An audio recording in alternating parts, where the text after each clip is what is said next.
신약성경 디모데후서 2장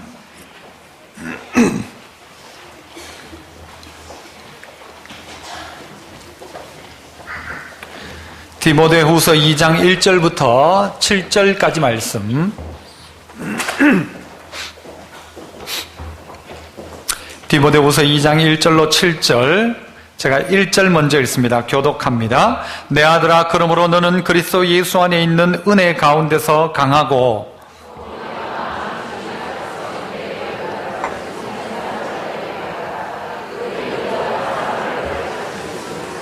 너는 그리스도 예수의 좋은 병사로 나와 함께 고난을 받으라.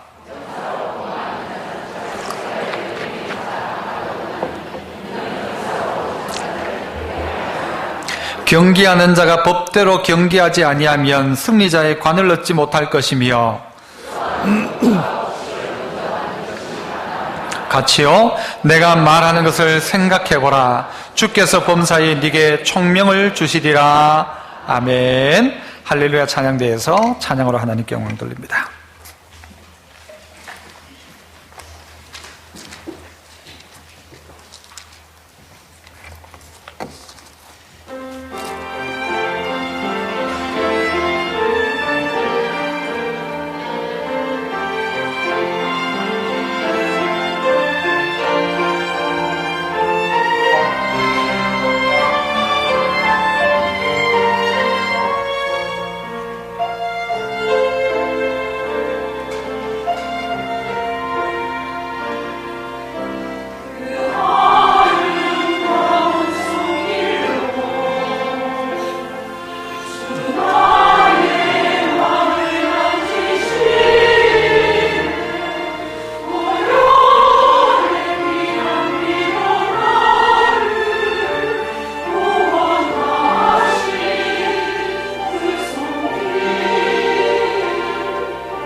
아멘. 감사합니다.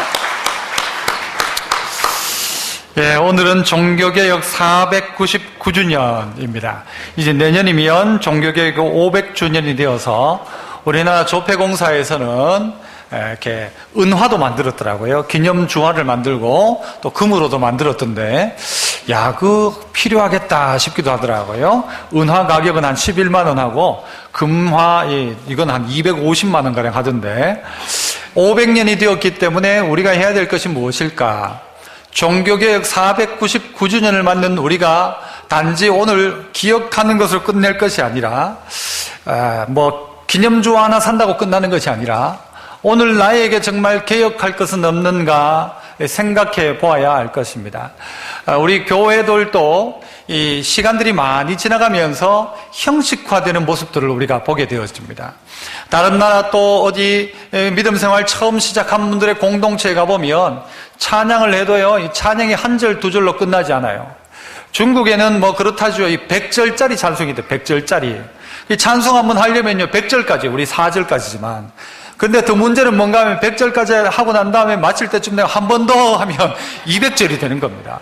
그런데 오늘 우리의 입장에서 보면요, 야, 그래 길게 하냐 싶지만, 말씀 하나하나, 또 성경 한 구절 한 구절, 찬송 하나하나 속에 분명한 의미가 있는데, 그 의미를 놓쳐버릴 때가 참 많다는 것입니다. 종교개혁이 일어날 즈음에 구교에서 있었던 그때 당시의 교회들이 이 신앙이 전부 다 형식화되었다는 거죠. 어떤 식으로 형식화되었는가 하면 예배가 그냥 진행되는 겁니다. 설교가 어떤 식으로 되는가 하면 그들이 알아들을 수 있는 말로 설교를 하는 게 아니라 라틴어로 설교를 합니다. 그러면 앉아있는 사람이 알아듣지를 못하는 거예요. 하는 사람도 잘 모르는 말로 그냥 그 의식은 의식으로 진행되는 겁니다. 우리나라 사람들이 제사 지낼 때 우리 제문이라고 합니까? 거기 보면 유세차, 모년, 모월 이렇게 하는데 그 뜻이 무엇인지 아는 사람이 없습니다. 없음에도 불구하고 그렇게 하는 거죠. 그냥 의미 없이 자기들은 그냥 생각 없이 참여만 하면 되는 것이죠.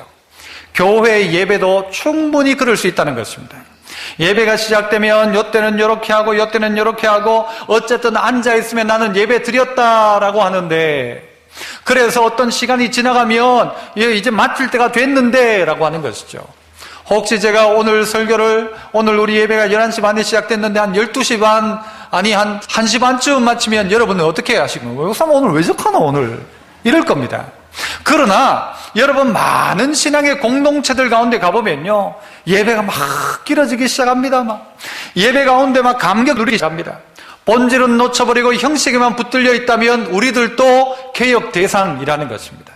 우리 교회를 신교와 구교를 나눌 때 이 신교를 뭐라고 부르는가 하면 프로테스탄트라고 합니다. 이건 저항한다라는 뜻이, 저항했다. 기존 질서에 저항한다라는 의미가 있어요. 그와 함께 또 이 교회를 뭐라고 부르는가 하면 개혁교회라고 부릅니다. 개혁교회. 개혁이라는 영어 단어는 뭔가 하면요, 리폼이라고 합니다. 폼을 바꾼다, 리폼했다. 옷도 그렇지 않습니까? 우리 옷들도 어떻게 해요? 이게 유행이란 게 지나가지 않습니까? 어떨 땐 이 양복 같은 경우에 이게 여기가 넓어졌다가 좁아졌다가 넓어졌다가 좁아졌다가 이게 유행이에요. 어떨 땐요, 단추가 2개 됐다가 3개 됐다가 올라왔다가 내려왔다가 이게 유행이에요. 그러면 어떻게 해요? 옛날 것을 어떻게 합니까? 리폼해서 옷을 입는 것처럼 오늘 우리가 우리의 신앙을 한 형태로 그냥 두지 말고 속에서 부단하게 노력하면서 그 근본 본질을 유지하기 위해서 애쓰라는 것입니다. 그래서 우리가 좋은 찬송들은요, 오래 부르는 찬송도 있어요. 하지만 어떨 때는요, 새로운 찬송, 새로운 노래를 부를 필요가 있다니까요. 예전에 부르던 찬송은 어떨 때는요, 깊이 은혜 속에서 찬송을 부를 수도 있지만 어떨 때는 그냥 습관적으로 그냥 부를 수 있다는 것입니다. 늘 하는 주기도문이, 늘 외우는 사도신경이 습관이 되어버리면 의미 없이 그냥 외울 수도 있다는 겁니다, 우리가. 그러하기 때문에 그 말을 곱씹어보고 오늘 이 예배에서 오늘 찬송의 의미가 뭔지, 오늘 기도하는 장로님의 기도에 나도 그 기도에 합하여서 아멘으로 화답하면서 예배에 동참하고 내 스스로를 하나님께 드려야 한다는 것입니다. 이게 되지 않으면 우리의 예배도 우리의 신앙도 형식이 되어져 가는 것입니다. 나중에는 남는 건 뭐밖에 없는가 하면 형식만 남는 것입니다. 왜 그렇게 하냐 물어보면 왜 그런지 몰라 라고 하는 것이죠. 원래는 의미가 있었는데, 이 종교개혁이 있었던 1517년 10월 31일 날, 여러분 우리가 알고 있는 루터는 비텐베르그 성당 앞에 95개조의 반박문을 붙입니다. 그리고 종교개혁의 기치를 높이 들기 시작합니다. 그러나 루터가 어떻게 종교개혁을 했는가, 그의 과거를 돌아보면요, 어느 날 자기는 법관이 되고 싶었는데 길을 가다가 자기 친구가 옆에서 길을 가다가 벼락을 맞아서 곧장 죽어버립니다. 그 순간 자기는 생각하죠. 이 도대체 이게 무슨 일인가? 이게 삶이란 게 도대체 무엇인가? 그래서 루터는요, 그 길로 되려던 것을 포기하고 수도사가 되는 것입니다. 그리고 자기의 신앙에 고민을 하기 시작하는 것입니다. 하나님이 날 부르신 이유가 뭔가? 나는 누군가? 나는 뭐하는 존재인가? 이 고민을 하기 시작하는 것이죠. 오늘 성경 본문 안에서도 여러분 특별히 이 디모데후서 전체 가운데 보면 바울도 자기 스스로가 누군지를 이야기합니다. 예수 믿는 사람이 누구냐라는 것을 계속해서 이야기합니다. 바울은 디모데후서에서 뭐라고 가르치는가 하면 1장 1절에서 나는 예수 그리스도의 사도다라고 이야기하고요, 1장 11절에서는 나는 선포자와 사도와 교사다라고 이야기하고요, 또 우리 모두를 향해서 너희들은 그리스도 예수의 좋은 병사다 이야기하고요, 15절에 가서는 2장 15절에서는 너희는 부끄러울 것이 없는 일꾼이다라고 이야기합니다. 2장 24절에서는 주의 종이라고 이야기하고, 3장에 가서는 하나님의 사람이라고 이야기하고, 4장에 가서는 너는 전도자다라고 이야기합니다. 내가 누군지를 바울은 알고 있었습니다. 나는 누구다, 이게 있었다. 나는 누구다. 그리고 우리는 누구다라는 게 있다는 것입니다. 여러분은 누굽니까? 여러분은 누굽니까? 나는 뭐다 하면 여러분 뭐라고 하실래요? 나는 누구다, 나는 목사다, 나는 집사다, 그 정도가 아니란 말이에요. 좀 더 근본적인 사명 안에서 나는 누군가에 대한 분명한 인식이 있어야 한다는 것입니다. 오늘 바울은 우리에게 뭐라고 이야기합니까? 너희는 누구다? 누구의 뭐다? 그리스도 예수의 뭐다? 병사다 이야기합니다. 병사다. 우리말로 하면 군사란 말이죠. 군사. 여러분 군사 맞다고 생각하십니까? 나는 예수 그리스도의 군사다 맞다고 생각하십니까? 나는 예수의 군사 맞는 것 같다. 나는 내가 생각해도 나는 그리스도 예수의 군사 병사다 라고 생각하십니까? 아이 목사님, 나는 목사님 그렇게 말하지만 나는 군사는 아닌 것 같은데 그냥 교인이지 내가 무슨 군사입니까? 군사가 맞습니까? 여러분 이 부분이 사실요 우리 안에 점검되어져야 됩니다. 그래야 여러분 뒷본문으로 오늘 설교가 진행되죠. 내가 그리스도의 군사인가? 가만히 생각해 보면 군사가 맞는가? 내가 과연 군사인가? 아니 군사는 군사다워야 되는데 내가 군사다운가? 내가 예수 그리스도의 군사인가? 여러분 어떤 사람이 지난번에 원로 목사님 때 설교할 때 그랬죠. 예수 그리스도의 종 이렇게 이야기하니까 내가 양반인데 무슨 예수 그리스도의 종이 되냐? 나 예수 안 믿는다 그랬다죠. 오늘 군사라고 하는데 우리가 군사인가? 저는 군대에 제대하고요 한 3번 이상 꿈을 꿨던 것 같아요. 악몽을 꿨는데 무슨 악몽인가 하면 군대 분명히 제대했는데 꿈에 나를 다시 군대 오라고 하는 거예요. 막. 군대 오라고 하는 거예요. 우와 막 끌려가면서 제가 막 울다시피 했어요. 안 간다고 나 안 간다고.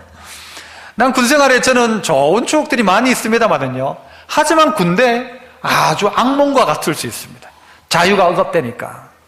그런데 오늘 주님이 오늘 이 디모데후서를 통해서 너희들은 그리스도 예수의 군사다 이 말 앞에 우리가 인정이 안 되는 거예요. 내가 무슨 군사냐? 군사인 것이 인정되어져야 설교가 진행된다니까요. 여러분 군사입니까? 아닙니까? 대답하기 좀 뭐하죠. 하지만 오늘 성경은 너희들은 그리스도 예수의 좋은 군사다라고 이야기합니다. 여러분이 비록 생각할 때 나는 좀 부족하다 연약하다 싶어도 주님이 군사라고 이야기하는 거예요. 다시 한번 묻습니다. 여러분 군사입니까? 아닙니까? 군사답습니까? 답지 않습니까? 군사답지는 않은데 군사이긴 군사인 거예요?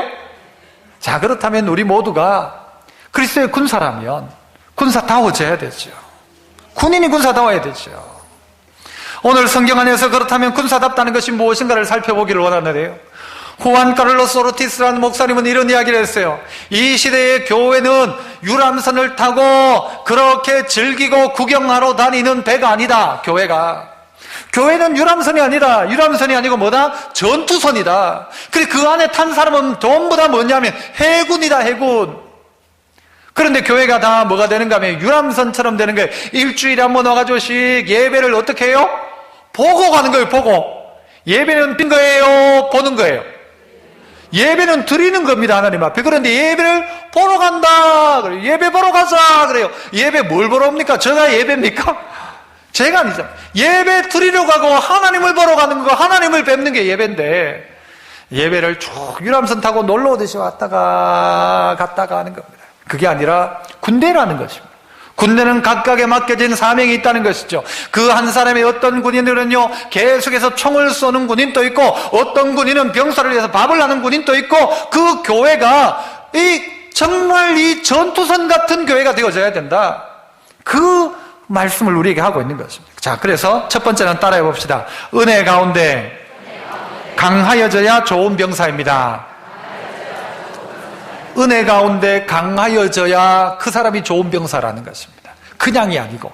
1절을 보십시오. 내 아들아, 그러므로 너는 그리스도 예수 안에 있는 은혜 가운데서 강하고. 2절은요, 또 네가 많은 증인들 앞에서 내게 들은 바를 충성된 사람에게 부탁하라. 그들이 또 다른 사람을 가르칠 수 있으리라 이야기합니다.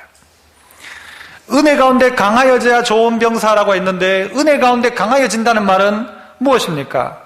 우리 각자가 하나님 앞에서 점점 강하여지는 것입니다. 믿음도 점점 강하여지고 하나님 앞에서 나 자신이 점점 강하여지는 것입니다. 그래서 어떻게 해요? 우리가 안 쓰면 강해지는 게 아니라 자꾸 써야 강해지는 것입니다. 그래서 은혜 안에 우리가 믿음이 점점 강하여져야 하는 것입니다. 우리의 기본기가 점점 탄탄해져 가야 하는 것입니다. 내 믿음이 어제보다 오늘 강해져야 그게 개혁이지, 어제보다 더 못해지면 그게 어떻게 개혁일 수가 있습니까? 내 신앙이 날마다 더 새로워지는 게 개혁이지, 날마다 더 부패해가는 게 어떻게 개혁일 수가 있습니까?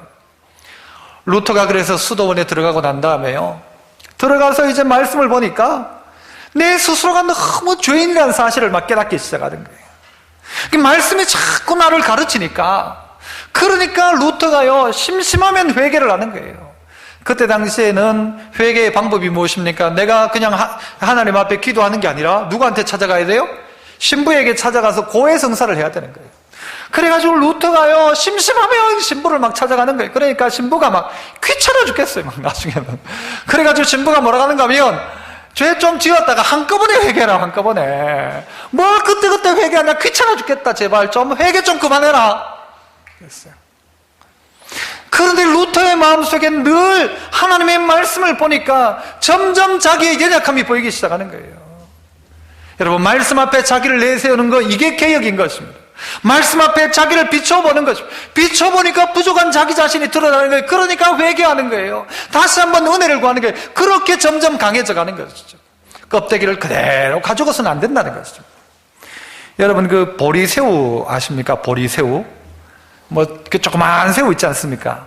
그 보리새우는 자꾸 이 껍데기를 자꾸 갈아입어야 한답니다. 자꾸 갈아입어야 되는데, 이걸 갈아입지 못하는 그때가 오면 죽는답니다. 어떻게 죽는가 하면 그 자기의 껍데기에 갇혀서 죽는답니다. 개혁은 마치 이런 것입니다. 바꾸지 않으면 죽는 겁니다. 신앙을 날마다 새롭게 하자면 죽는 겁니다. 똑같이 간다, 그건 이미 문제가 있는 것입니다. 아니, 이전보다 못하다, 그건 더 심각한 문제인 것이죠. 난 지금 어떠한가? 내 신앙은 어떠한가? 여러분은 별로 변하지 않은 것 같아도요, 과거와 지금을 생각해보면 많이 변화 있는 것을 알게 됩니다. 뭐만 보면 알 수 있는가 하면, 여러분이 변한 건요, 여러분이 주민등록증 사진 꺼내보면 압니다. 주민등록증 사진 남한테 보여준다, 안 보여준다? 절대 안 보여주죠. 왜요? 촌수로 빠졌거든요, 그때는. 그 사진 보면요, 그날 그래도 최선을 다해 화장하고 사진 찍고 머리 탁 해가지고 사진 찍어도 지금 보면 그때 사진이 얼마나 촌스러운지 몰라요. 절대 주민등록증 사진은 남한테 안 보여줍니다. 거의 대부분이 그럴 거예요. 여러분이 얼마나 촌스러웠는지 옛날에. 지금 바뀌어 있다는 것입니다. 아니, 아무것도 안 바뀐 것 같았다 생각하는데도 바뀌어 있는 나 자신을 발견합니다. 안 바뀐다는 것은 말이 안 되는 것입니다. 우리의 신앙이 그대로 간다, 이 말이 안 되는 것입니다. 우리가 더 못해졌다, 그러면 안 되는 것입니다. 너희가 그리스도 예수 안에 있는 은혜 가운데서 강하여지고, 그리고 어느 정도까지 해야 되는가? 네가 내한테 배운 것을 네가 이제는 남한테 말하고 그 사람이 다른 사람을 가르칠 수 있도록 해야 된다는 것입니다. 그게 강함이라는 거죠. 스스로가 강하여져서 배우고 배운 것을 나뿐만 아니라 남에게 전할 수 있는, 그리고 그 전달받은 사람이 또 전할 수 있는, 그래야 좋은 병사라는 거죠. 스스로 나 자신을 가르치고 나 자신을 관리하기 시작하는 것입니다. 그래서 훈련하기 시작하는 것이죠. 많은 훈련을 하기 시작하는 것입니다. 외웁니다, 배웁니다, 가르칩니다. 그리고 스스로를 어떻게 해요? 강하게 만들어내기 시작하는 것입니다. 오늘 군사니까 군대 이야기를 좀 하게 될 텐데요. 제가 군대에 가서 특별히 이제 공수교육 훈련을 받으러 갔었어요. 공수교육 사령부에. 가니까 누가 있는가 하면 육군사관학교에서 온 사람들도 훈련을 받고 우리 사병들도 훈련을 받는 거예요. 누가 더 힘들게 받을까요? 누가 더 힘들게 받을까요?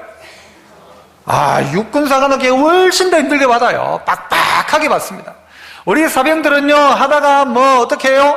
쉬는 시간 되면요, 앉아가지고 전부 이러고 있는데, 이 사람들은요, 정말 빡빡한 훈련을 받아요. 훈련을 받는데, 다른 점 하나가 있더라고요. 뭐가 다른가 하면, 우리는 쉬는 시간 되면요, 애들 앉아서 담배 피우고, 침 뱉고 앉아있고, 수돗물 이렇게 물 마시고 있는데, 육사는요, 뭘 먹는가 하면, 미숫가루 타먹고 있더라고요. 그런데 얼음까지 넣어가지고, 우와, 얼마나 부러운지요. 나도 그때 뭐라고 생각했을까요? 육사 갈걸, 육사 갈걸. 근데 그냥 육사 갈 수 있습니까? 여러분, 공군 비행사 한 명을 만들기 위해서요, 조종사 한 명을 만들기 위해서 돈이 약 3년 동안 얼마가 드는가 하면 96억가량이 된다. 96억. 한 사람의 진짜 위대한 군인 하나 만들기 위해서 96억이 들고, 위대한 장교 하나 만들기 위해서 육사에서는요, 우리 물 먹을 때 가들은 미숫가루 타먹이고, 우리 그냥 계란 먹을 때 가들은 뭐 먹어요? 통닭 뜯어 먹고요. 다르더라고요. 달라야 마땅하죠. 무슨 차이입니까? 훈련의 차이인 것입니다. 어떤 훈련을 받느냐에 따라서 장군이 되기도 하지만, 어떤 훈련을 받느냐에 따라서는요, 폐전병이 될 수도 있다는 것입니다. 탈영병이 될 수도 있다는 것입니다. 우리는 어떤 군사인가? 우리는 어떤 군사인가? 우리 스스로가 하나님 앞에서 나는 어떤 군사인지를 생각하고, 하나님, 내가 은혜 가운데서 점점 강하여지게 하십시오. 그리고 내가 배운 것을 가르칠 수 있는 사람 될 수 있도록 해달라고 기도하여야 합니다. 군대 가니까요, 사회에 있을 때보다 훨씬 많은 공부를 합니다. 외울 것도 엄청 많습니다. 달달달달 외워야 돼요. 특별히요, 저기 어디 포병부대 같은 경우에는요, 수학 안 하던 사람들도 수학을 다 해야 돼요. 포를 쏠 때 각도를 어떻게 하고 거리를 계산하고, 머리 아파 죽겠대. 내가 이렇게 공부하면 서울대 가겠다 할 정도라고 하더라고요. 그렇게 공부를 한대요. 안 외워지니까 어떻게 외우는가 하면요, 저도 군대 가니까 외울 게 많아요. 군인의 신조 이렇게 외울 게 많아요. 근데 내일까지 다 외우래요. 어떻게 다 외워요, 그걸? 그런데 외워져요. 어떻게 외울까요? 제가 가르쳐드릴게 좋은 방법. 일단은요, 열중 쉬었을 딱 합니다. 그 다음엔요, 머리를 땅에 댑니다. 이렇게. 그게 뭐죠? 흔히 말하는 원산폭격하는 머리 박합니다. 머리 박고 외우면요, 잘 외워집니다. 머리 박고 이렇게 아주 외우면요, 막 외워져요. 그렇게 안 외워지면 어떻게 하는가 하면요, 옛날 이야기입니다. 지금은 안 그렇겠죠. 철모를 딱 갖다 놓고 그 위에 이제 머리를 박게 합니다. 그리고 외우면 외워지고요. 그래도 안 되면요, 우리 땐 그러세요. 숟가락을 이렇게 거꾸로 딱 뒤집어 놓거든요. 거기에 머리를 박고 나면 여가 뽕 올라와요. 외워져요. 외워질까요? 안 외워질까요? 외워져요. 그거 외워서 외우지 않으면 안 되니까 군대의 기호들과 많은 신호들을 다 외워야 전쟁을 할 수 있으니까요, 사실은. 그렇게 외우는 거예요.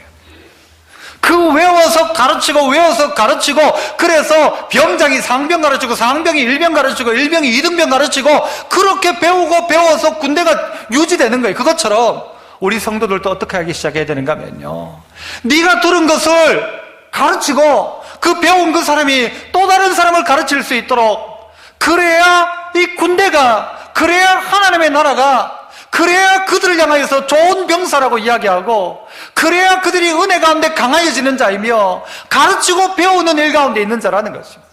성도임에도 불구하고 가르치고 배우는 일을 하지 않는다. 성경을 읽지 않는 성도, 이거 올바른 성도 아니죠? 안 그렇습니까? 성경을 읽지 않는다. 올바른 성도 아닙니다. 올바른 신앙생활을 할 수가 없습니다. 예배에 소홀하다? 그럴 수가 없죠. 군인이 스스로가 은혜 가운데 강하여지려고 하면 이 은혜의 자리 가운데 나가야 하고 배우는 일을 게을리하지 않아야 돼요. 그래서 오늘 종교개혁을 맞이하는 우리에게 뭘 개혁할까? 싹 바꿔보자. 이게 아니라 여러분이 뭐부터 하는 거예요? 성경부터 읽는 겁니다. 루터가 그랬던 것처럼 성경을 펴고 읽어보니까 독일의 시민들이 라틴어로 된 성경만 보다가 읽지도 못하는 성경이었다가 독일말로 된 성경을 출판하니까 이 성경책 가격이 훨씬 싸지는 거예요. 그리고 그들이 성경책을 읽기 시작하는 거예요. 읽으니까 종교개혁이 일어났죠. 안 읽고는 개혁이 일어날 수가 없어요. 성경이 뭐라고 하는가 보기 시작했다는 것입니다. 거기에서 개혁이 일어난 것이다. 나의 변화도 어디에 있는가? 스스로가 강해지는 것 어디 있는가? 하나님 말씀 보는 것입니다. 듣고 배운 대로 가르치고 가르치는 것을 또 그 가르침 받은 사람이 가르칠 수 있도록 만들기 시작하면 여러분 강력함은 여기에 있는 것입니다. 그래서요 이전에 성도들은 어떻게 했는가 하면 이 성경책이 없을 때는 외웠어요. 사람 다 외워가지고 구전하는 거예요. 구전. 그래서 그 사람이 말로 다 외워가지고 또 받아가지고 성경으로 기록된 성경이 잘 없으니까 머릿속에 전부 다 기억해가지고 구술로. 오늘 우리 안에 그런 마음과 같이 은혜 가운데 강하여져야 좋은 병사다. 두 번째는요, 또 한번 따라해 봅시다. 바른 태도를 가져야 좋은 병사입니다. 자, 이 바른 태도를 가져야 좋은 병사, 바른 각오를 가져야 한다 했는데요. 3절, 4절에 보니까 이렇게 이야기합니다. 너는 그리스도 예수의 좋은 병사로 나와 함께 어떻게 해라? 고난을 받아라. 4절에는 병사로 복무하는 자는 자기 생활에 얽매이는 자가 하나도 없다. 자기 생활에 얽매이지 않는다. 이 두 가지 태도입니다. 첫 번째는 뭐 한다? 고난도 받는다. 두 번째는 얽매이지 않는다. 이 두 가지. 이런 태도, 이런 마음의 자세, 이런 각오를 가져야 한다는 것이죠. 나는 어떤 고난이 찾아온다 할지라도 나는 복음과 함께 고난도 받는다. 이 군인이 바로 이 마음 가져야 하지 않습니까? 군인이 돌격 앞으로 하는데 나 힘들어 못 가겠어요. 위험해서 못 가겠어요. 그럴 수 없다는 거죠. 군인에게는 어떤 마음이 있는가? 이 나라를 위해 나는 고난도 각오한다. 어떤 일을 맡기더라도 각오한다. 우리나라 젊은이들이 약하다 하는데요, 꼭 그렇지 않다고 저는 봅니다. 우리나라에요, 해병대 가려고 하는 청년들이 얼마나 많은지 몰라요. 그거 보면 야, 그래도 우리나라 청년들 가운데 대단하다 싶기도 해요. 왜? 고난받는 자리거든요. 고생하는 자리거든요. 뻔하게 고생하는 거 알면서 왜 갈까? 고생을 각오하고 가는 것입니다. 난 고생 좀 해봐야 돼 하고 가는 것입니다. 이 정도 고생해가지고 내가 감당할 수 있으면 세상 못할 게 뭐 있겠냐. 그런 각오가 대한민국 이 군인들 가운데는 어지간히 있다는 거예요. 이런 모습 보면요, 참 우리 청년들 그래도 괜찮아요. 고난을 각오하고 있는가? 예수 믿는 사람이. 오늘 우리 일명 예수쟁이라고 하는 우리가 예수 믿으면서 고난을 각오하고 있는가? 나와 함께 고난을 받자고 하는데 그 고난을 각오하고 있는가라는 것이죠. 성경에 나오는 군인 중에서 아주 명언을 남긴 군인 하나가 있습니다. 백부장입니다. 뭐라고 하죠? 예수님 앞에? 나도 내 종들어, 내 수하에 있는 종들더러, 내 수하에 있는 이 부하들더러 이리로 오라 하면 오고 가라 하면 가나이다. 놀라운 고백입니다. 이리로 오라 하면 오고 가라 하면 가나이다. 해라 하면 하고 하지 말라면 하지 않습니다. 이게 군인이라는 것이죠. 군인은 그렇다는 것입니다. 군인은 바로 그런 것입니다. 가라 하면 가고 오라 하면 오나이다. 아이고 고난? 그래서 못 가겠는데요. 그럴 수 없다는 것입니다. 내일 아침까지 논산을 위해서 집합하면 집합해야 되는 겁니다. 나 피곤해서 못 가겠어요. 그럴 수가 없는 겁니다. 군인은. 돌격 앞으로 하는데 난 무서워서 못 가겠는데 그럴 수가 없습니다. 돌격 앞으로 하면 곧장 가는 것입니다.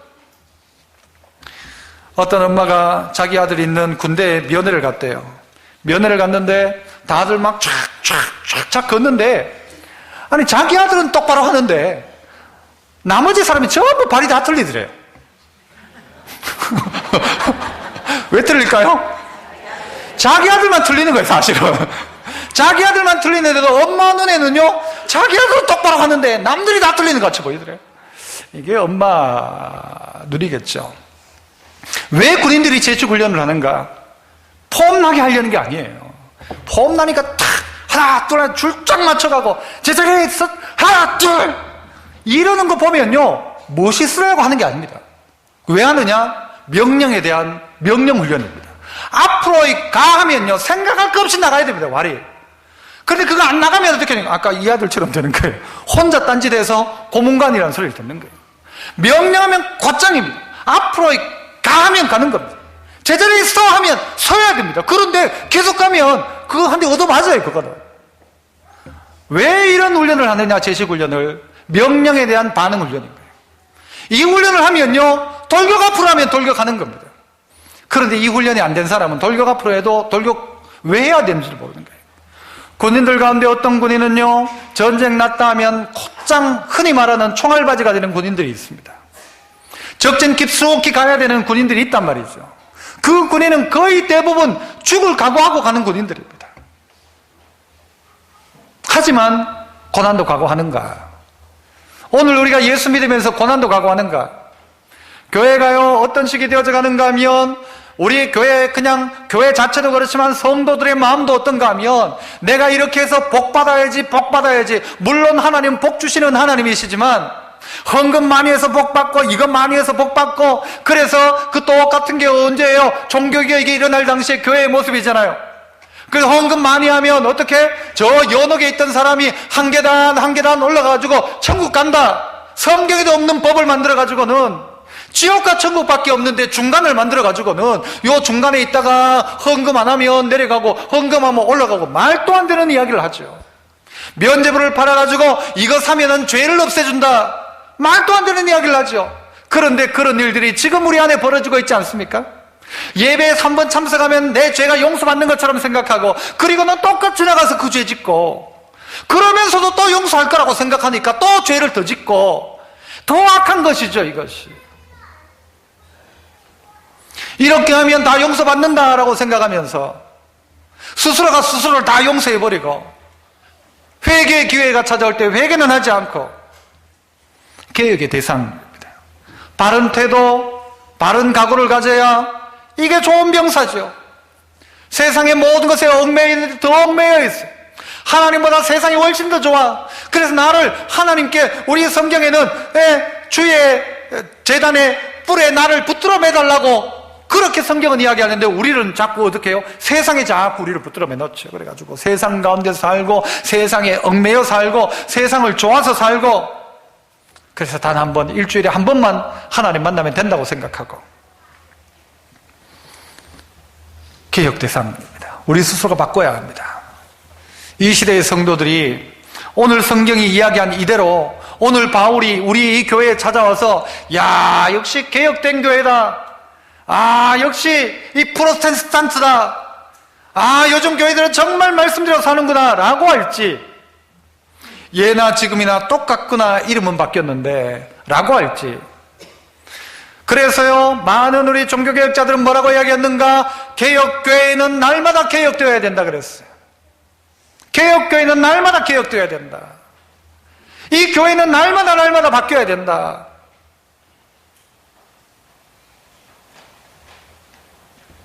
그래야 하는 것입니다.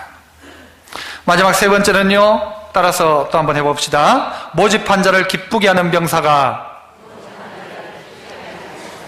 좋은 병사입니다. 그렇죠. 모집한 자를 기쁘게 하는 병사. 누가 모집했는가라는 거예요. 누가 나를 모집했는가? 누가 나를 불렀는가라는 거예요. 이걸 잘 확인하지 않으면 어떻게 되는가 하면요 아군과 적군을 구별을 못합니다. 그러니까 누구하고 싸우는가 하면 누구하고 싸워요? 적하고 싸우는 게 아니고 아군끼리 싸우는 것입니다.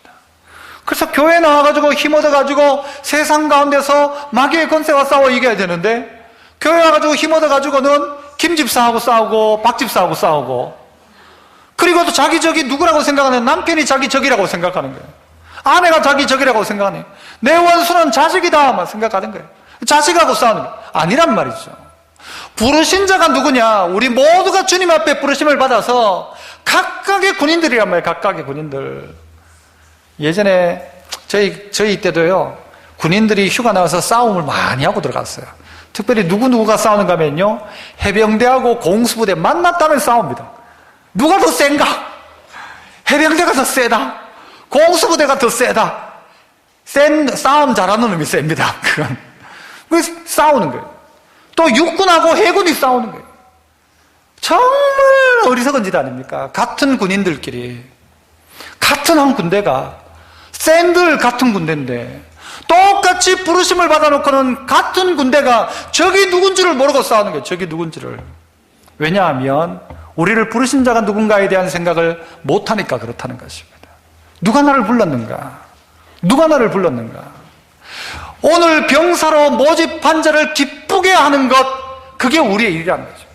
오늘 여기 있는 우리 모든 성도가 종교개혁 오늘 기념주일에 어떻게 하나님 기쁘게 할까? 이게 우리의 고민이 되어야 합니다. 하나님 기쁘시게 하기 위해서 나 어떻게 할까? 이 생각을 해야 한다는 것입니다. 이 생각 없이 그냥 시간 가는 대로 가면 여러분, 우리에게 개혁은 그냥 헛구호에 불과한 것입니다. 영국에 있는 교회들이 얼마나 부흥했었습니까? 영국은 나라 전체가 교회입니다. 그랬던 그 자리가 지금은요, 텅텅 비어 있지 않습니까? 한국 교회 똑같지 않습니까? 개혁하지 않으면 우리가 우리의 우선들 가운데 좋은 건물 남겨줄 것입니까? 건물이 무슨 의미가 있습니까? 신앙 남겨주지 않으면 어떻게 하나님 기쁘게 할까를 누가 고민해야 되는가 하면 2016년도 10월 30일 오늘의 우리의 신앙이들이 고민해야 됩니다. 그 고민이 뭔가? 어떻게 기쁘게 할까? 오늘 성경은요, 그 이야기를 이렇게 해주고 있습니다. 자, 5절을 보시면, 자, 뭐라고 합니까? 5절 한번 읽어볼까요? 같이 시작.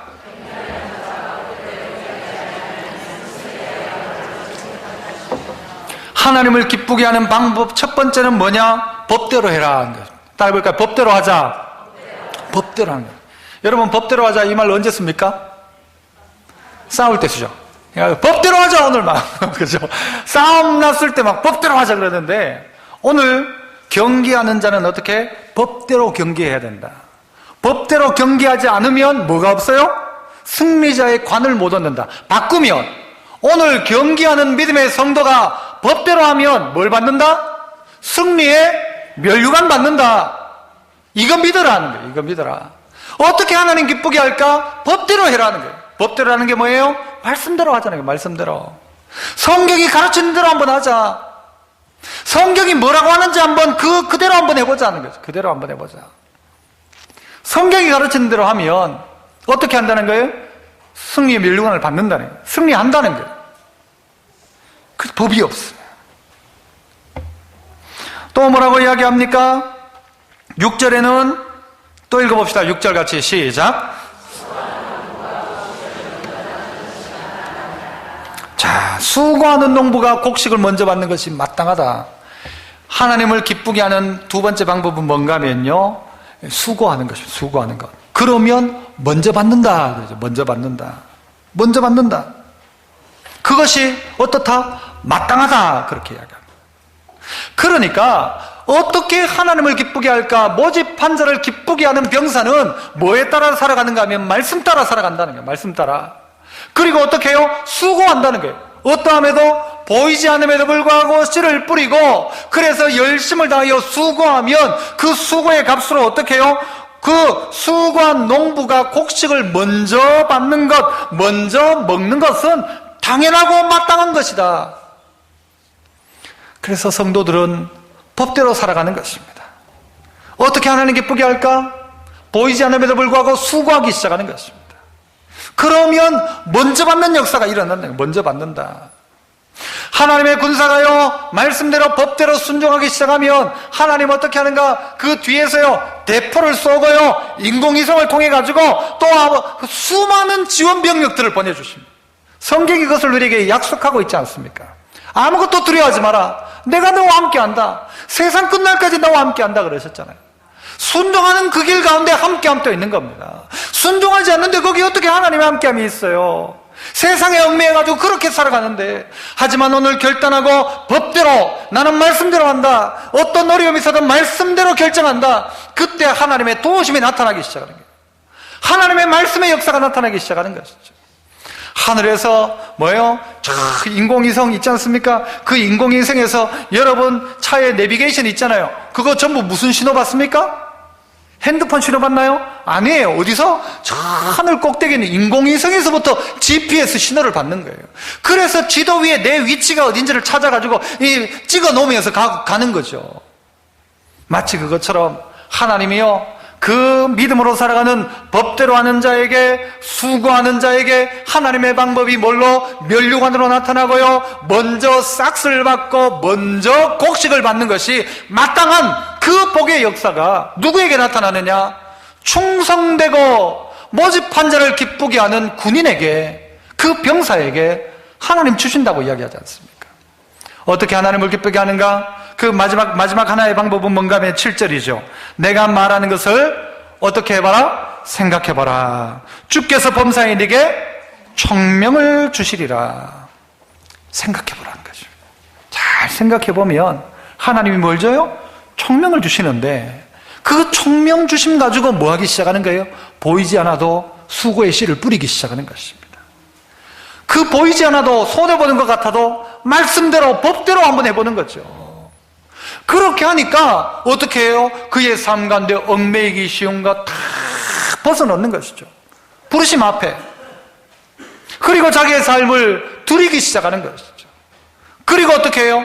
하나님 앞에 가르치는 일들을 감당하고 스스로가 은혜에서 강하여지는 이런 일들이 그 속에 일어나기 시작해요. 생각해보면, 잘 생각해봐야 됩니다. 내 인생 가운데 뭐가 가장 귀한 일일까? 하나님을 각자 군사로 불렀다면 여러분 각자가 해야 될 일이 있다는 것입니다. 우리를 한 이 나라에 뭘로 보냈는가 하면요, 고정 간첩으로 보냈다 생각하면 됩니다. 이 믿지 않는 나라에 하나님 나라 백성이 이 땅 가운데 와서 믿지 않는 그 나라 백성을 하나님 나라 백성 만들기 위해서 포섭하고 전파하기 위해서 하나님 나 이 땅에 보냈다. 그러면 어떻게 할까? 어떻게 하나님을 기쁘게 할까? 이게 우리의 고민이 되고 생각이 되어야 됩니다. 그래, 그 생각을 해보면 뭐가요? 총명을 하나님 주세요. 어떻게 할지를 알게 되는 거예요. 어떻게 부르신 자를 기쁘게 할까가 답이 나오기 시작하는 게 개인에게. 마지막 이야기 하나를 하고 말씀을 마치려고 합니다. 로마에 가면 바티칸 성당이 있죠. 그리고 바티칸 한 시 자체가 한 나라이죠. 그 시국을 지키는 수비대가 있습니다. 그 수비대가 어느 나라 군사인가? 당연히 목사님 그 로마면 로마 군사 아닙니까? 로마 군사가 아닙니다. 그럼 어느 나라 군사일까요? 예, 스위스 군대가, 스위스 용병들이 그 바티칸을 지킵니다. 아니, 왜 로마에 있는, 이탈리아 로마에 있는 이 바티칸을 왜 스위스 군사가 지키느냐? 그게 이제 역사적으로 보니까요, 이전에 1527년경에 카를 5세라는 이 사람이 이 클레멘스 7세 교황하고의 사이에서 전쟁이 났어요. 그러니까 세속 권력이 이 종교 권력과 싸워서 전쟁이 난 거예요. 그래가지고 그 땅들을 전부 공격하고 로마 전체가 약탈당할 때였어요. 그런데 그때 당시에도 군대를 돈 주고 사서 용병으로 이 수비대를 만들어 놓았던 거예요. 그러니 전쟁이 나니까 다른 군대들은 전부 도망을 나가버린 거예요. 그런데 누구만 남았어요? 스위스 이 용병들만 그 자리에 딱 남아있는 거예요. 그래서 가라, 이 교황이 가라, 잘못하다가 너들 죽는다, 전부 도망가라 그랬어. 그러니까 안 된다. 왜 안 되는가 하면 우리는 약속했던 계약 날짜가 아직 남아있기 때문에 그때까지는 우리가 약속한 대로 신의를 지켜서 우리는 당신을 지키기 위해서 이 자리에 왔으니까 끝까지 지킨다 하면서 자기 목숨을 걸고 그 자리를 지킵니다. 그 군인들이 187명 가운데 그 중에 147명이 죽습니다. 거기서 전사를 하게 됩니다. 180여 명 가운데 140명이 죽어서 대부분이 죽은 겁니다. 그러면서 끝까지 그 자리를 지킨 거예요. 그러니까 그 이후에 교황들이 우리를 마지막까지 지켜준 것은 스위스 용병이다. 그래가지고 그때부터 계속해서 지금까지, 지금 벌써 2016년도가 그게 1500년대의 일이니까 지금까지 그 스위스 군인들이, 그 용병들이 지금도 바티칸을 지키고 있어요. 지금도 가보면요, 다 그 교대식 하고 가면 멋있습니다. 지금 뭐 별로 할 것도 없을 거라, 아마 죽을 일도 없고 지금까지 지키고 있는 거예요. 이 일 뒤에도요, 루이 16세하고 우리 마리 앙뚜아네트가 또 프랑스 그 시민혁명 때 갇혀 있을 그때도요, 이들을 지켜줬던 게 누군가 하면요, 스위스 용병이었대요. 그들이 목숨 걸고 지키면서 그들이 지키고자 했던 게 뭔가 하면 자기를 부르신 자. 누가 날 불렀는가? 누가 날 불렀는가? 나를 부른 이유가 뭔가를 깨달은 거예요. 그들이 편지를 썼어요. 고향에. 내가 잘못하면 죽을 수 있다.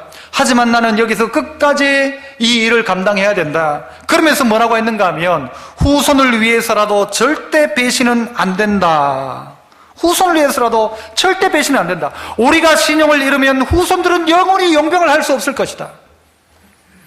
그때 당시 스위스가요, 나라가 전부 산골에 있으니까 먹고 살 게 없는 거예요. 그러니까 사람들이 전부 외국 노동자처럼 나가가지고 전부 용병이 된 거예요. 군사가 돼가지고 살았던 거예요. 그리고 그 돈 번 걸 전부 고국에 보낸 거예요. 그런데 지금 있는 이 스위스 용병인 우리가 이 약속을 안 지키면 누가 우리를 사가겠냐? 누가 우리를 용병 세우겠냐? 나는 우리의 후손들을 위해서라도 끝까지 은혜의 신의를 지킬 거다. 그리고 그들이 지켰던 신의 때문에요, 지금까지도 스위스 용병들이 그 바티칸을 지키는 것처럼 그들이 벌었던 수많은 돈, 핏값으로 샀던 돈, 그 돈을 전부 다 고국에 보냈죠. 어디에다가? 스위스 어디? 은행에다가. 그 핏값으로 산 이 돈, 우리가 그냥 보관할 수 없다 해가지고 생명 걸고 지킨 겁니다. 그 돈들을. 그러니까 이 스위스 은행은요, 이자 받고 우리가 돈 맡기는 게 아니고 돈 내고 돈 맡겨야 돼요. 그래서 스위스가 강력한 나라가 되었다는 겁니다. 여러분, 우리는 우리의 다음 세대에 뭘 물려주겠습니까? 돈을 물려줄래요? 신의를 지키지 않은 믿음의 정제를 끊어버렸던 좋은 병사가 아니라 탈병병과 같은 성도인지 끝까지 신의를 지켜서 우리의 다음 세대가 그 믿음의 터 위에 서야 하지 않겠습니까? 우리의 후손들을 위해서라도 우리가 신용을 잃어버리면 우리의 후손들은 더 이상은 용병할 기회가 없다. 그래서 그들이 생명 걸고 그 부르신 자를 기쁘게 했다면 오늘 우리도 우리를 부르신, 우리를 병사로 부르신 그분 앞에 우리는 어떤 모습으로 설 것인가? 이 종교개혁주의를 우리가 생각해봐요. 주님이 날 부르셨다면 왜 부르셨는가? 부르셨다면 나는 어떻게 그 부름에 반응을 할까? 그래서 오늘 내가 믿음 지킨 그 믿음 때문에 우리의 후손들이 믿음 가운데 설 수 있다면 고난이라도 감당해야 될 것이고 그 어떤 어려움이라 할지라도 감당해야 되죠. 법대로 살아야 되죠. 보이지 않아도 수고하며 씨를 뿌려야 되죠. 그러면 어떻게 해요? 거두는 날이 온다. 멸류관 받는 날이 온다. 생각해봐라. 내가 너희에게 뭘요? 총명을 줄 것이다. 총명을. 믿음대로 살려고 하면 왜 길이 없다고 생각하냐? 왜 없다고 생각? 하나님이 총명을 주시면요, 길이 열려지는 거예요. 그런데 하나님의 총명을 안 구하는 거예요. 그러니까 생각을 안 하는 거예요. 추수감사절이 되어도 생각을 안 해요. 그냥 뭐 추수감사절 그냥 이렇게 그냥 만원 넣어가지고 그냥 헌금하면 추수감사절 지나가는 거지 뭐. 그래 생각을 안 해요. 내가 진짜 하나님 앞에 감사할 게 뭔지 생각해 본 적이 없는 거예요. 하나님 나 왜 불렀는지도 생각하지 않는 거예요.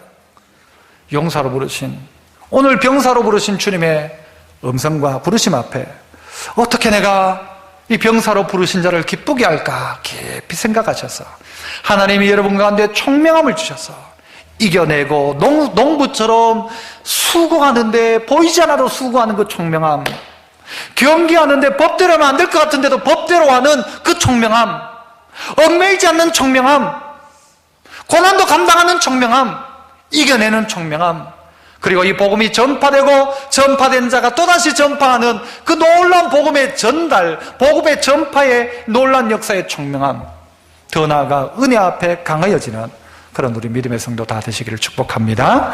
기도하겠습니다. 은혜로우신 아버지 하나님, 이 종교개혁주일에 오직 성경, 오직 믿음, 오직 은혜를 고백하며 생명 걸고 감당했던 종교개혁의 선배들처럼 하나님 아버지, 오늘 또 우리들은 혹여라도 그냥 이대로가 좋사오니 라고 이야기하고 이 틀에 갇혀서 이대로만 하면 된다라고 생각하고 있는 우리에게 계속해서 개혁해야 될 대상이 바로 나이고 회개할 대상이 나이고 깨뜨려져야 될 대상이 나라는 사실을 기억하고 다시 한번 은혜 앞에 나를 세우며 깊은 생각 속에 주님 주신 청명으로 개혁의 일들을 감당해 나가는 저희들 다 되게 하여 주시옵소서. 예수님 이름으로 기도합나이다. 아멘. 마귀들과 싸울지라 죄